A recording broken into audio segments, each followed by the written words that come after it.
Welcome to the Slop Farm. Enjoy the video. In this video, I will help you get ChainKiller Division 2. Start by confirming the weekly challenge is active, then pick a build focused on mobility and damage.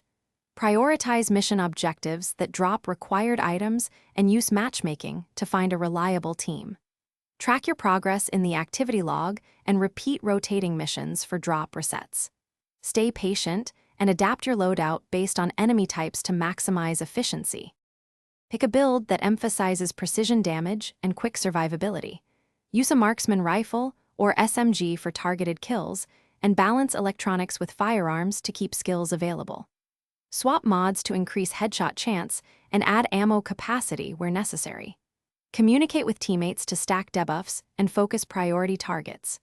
Bring healing consumables and a revive strategy so you can safely push repeatable objectives for the unlock. If this guide helps, please subscribe and like, it really supports the channel. Quick recommendation: upgrade your clean game with the Shark AI Ultra Robot Vacuum, which offers voice control and smart mapping for effortless floor care. It pairs well with gaming life because it saves time for raids and farming sessions.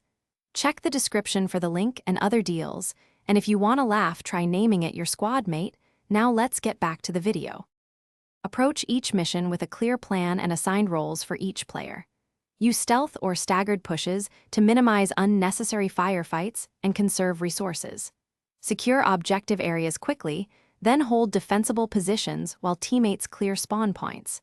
If a rare drop fails to appear, reset the instance and try again with small adjustments. Focused repetition and smart positioning will make the grind faster and less frustrating. Thanks for watching. Consider subscribing if we helped you today.